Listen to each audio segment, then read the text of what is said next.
The views and opinions expressed by guests on the TWBC podcast are solely those of the guest and do not necessarily reflect the views of, nor constitute an endorsement by the host, TWBC, or the advertisers. National championships, Confederation championships, World championships, major professional events. For over 3 decades, he has been there for many of the sport's greatest moments. And now he brings you even closer to the movers and shakers in the world of high-echelon tournament water skiing. From the founder and creator of the Water Ski Broadcasting Company comes the TWBC Podcast. And now here's your host, Tony Lightfoot. Well, greetings one and all, and welcome to this latest edition of the TWBC Podcast. My name is the aforementioned Tony Lightfoot. Glad to have you on board. Recording this podcast from Sunset Lakes, the home of international tournament skiing, Jack Travers Ski School, whatever you wanted to call it. And a lot of people here are preparing for the World Championships, and one of those folks that is preparing for the World Championships represents Chile. His name is Martin Labra. How you doing? Hello, Tony. Hello, everyone. I'm feeling pretty good, pretty confident for Open Worlds. Excellent stuff. Now, you come into this event having scored some world titles already this season. Tell us more about those. Back in August, we went to under 17 and under 21 Worlds. I won tricks and overall in under 17, and I finished second in tricks in under 21. Oh, excellent stuff there. So you have a lot of confidence, some great form coming into this event. Kind of tell us a little bit about your origins into the sport, because, you know, I never really knew too much about you before the Junior World Championships and the over 21 World Championships. Maybe 1 or 2 tournaments I might have seen you when you were like very, very small. But yeah, tell us your story. I started skiing at 4, like with Tony Miranda. He's the husband of my mom, so I started skiing with him when I was 4. Then I didn't compete that much. I was like training a lot, no tournaments. And then back in 2011, I started skiing much. Then 2018, I started competing like in tournaments, and then I went to Worlds. To under 17 Worlds in Spain in 2019. Mm-hmm. And then I started like competing in much tournaments, and then this one was my first big tournament, like a really big tournament, the under 17 Worlds. Okay, so you represent Chile, which is now really starting to become a world power in the sport of tournament water skiing. You're smiling there in so much as to confirm that statement, you know. But it's been a long road for the Chileans to get to this point where people are starting to say, Chile, yeah, they're a strong team. You know, kind of give us a little bit of an overview of what the Chilean program is like and what steps it's taken to get from where it was to where it is now. We started like a bunch of kids like skiing a bit, and then in 2020 we went like for 6 months to here to USA, like for training, like with Tony and Pipe, and then they made a really good group, like with very good friends. So we're super good friends between us, and we can ski like pretty good. Like Chile's looking very, very very good for the next years. Okay, so let's go into the specifics of your tournament skiing. Obviously, the best event you do out of your overall package is the tricks event.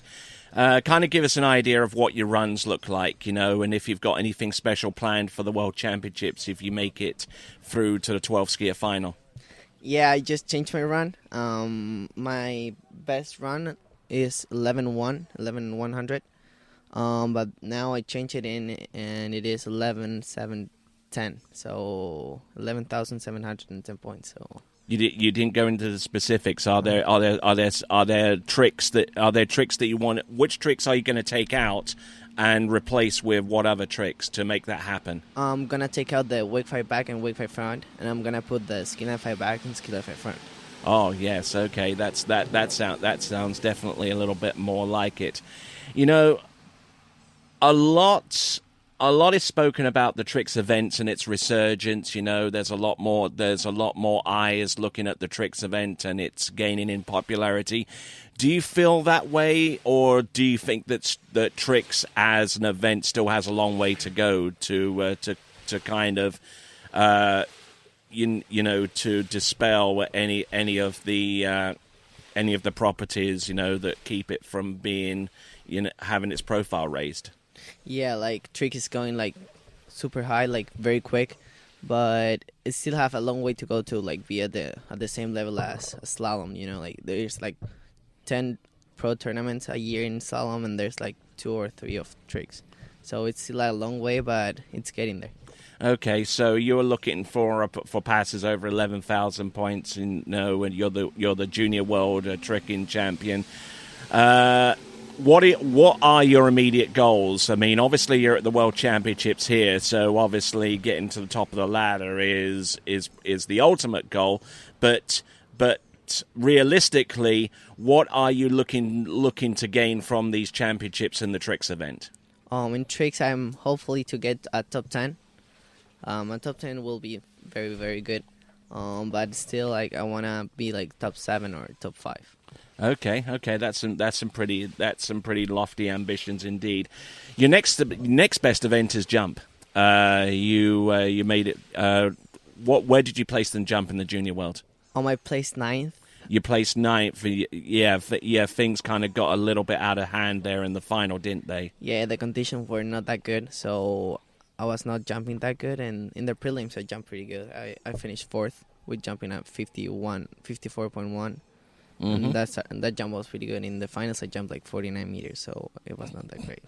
Yeah. I mean, there was a huge drop off between what you did in the elimination rounds and the finals. But I mean, how important is it to have someone like Toti Miranda help you with the jump event? Because I mean, this guy has like won professional titles at like the Malibu Open and at the Pan American level, and I mean, he's medaled in a number of good events now. So how important is it for you to get his experience and, you know, make you better? He's great. He's always teaching me new things every day. He's like getting my mind set up for a next competition, like for Worlds. He's like telling me have fun, but go hard. Like he's always giving me just a tip every day, like can change everything. Now, I don't know about you, but I mean, I see Toti Miranda walk around, you know, get prepared for his seeing him smile and actually have fun is a rarity. I mean, he kind of has that real serious demeanor about him. But you're telling me that that kind of disguise is what he actually is, you know. No, yeah, he's serious. He's a serious guy, but like when he always wants to have fun, like he has fun, but he's seriously like he always want to be like good and like perform good. So if he doesn't do it well, he's like pushing hard to another tournament to push it to be better and better. Okay, I can definitely understand that. So going along, the other coach he is the head coach. It was kind of brought out of retirement, wasn't he, Tanguy Benet? You know, how important has he been in your preparation for these championships and maybe the tournaments before? Oh yeah, he's a great. He was with me back in 2018. He was with me in Chile, so he taught me a lot of things. Then he came back now this year with us for Worlds, and he's getting me like he's working more in my head, like to keep focus and don't get like stress and all that thing. So he's teaching me a lot of things. He's very important for the team because he makes like the team feel like more confident for these Worlds. Okay, so let's just say you're on the dock and in slalom, which out of the 3 events you obviously need to pick up points on, because compared to tricks and jump, you actually didn't make it through to the slalom final in the Junior World Championship. So I mean, not necessarily it was necessarily a bad thing so far as the overall, because you actually eventually won it. But obviously, you want to pick up a slalom. Let's just say that you're about to go on the water for slalom, and I'm guessing Tanguy is going to be right there next to you before you get into the water. Typically, what kind of magic words or things does he have to say to you before you do that? He always say like, have fun, and like he always say like, impress everyone. Like, do the best of you can and try to impress everyone. Okay, I can definitely gel with that. I mean, it's a little bit more simplistic than I expected, but then again, some of the best coaching in the world is based upon simple principles, right? Yes, he's very clear in what he want to do. He's like short verses, and he always say like, do one thing, and he's very like short of words. Okay, so let's break out a little bit from Tanguy to the entire Chilean team a little bit. We obviously mentioned Totti in a little bit, but I mean, not only is there the Chilean team, but there's a whole bunch of Chilean skiers that have utilized the wildcard. I think actually, with the possible exception of the United States, the Chileans have more wildcards than almost every other nation coming into this championship.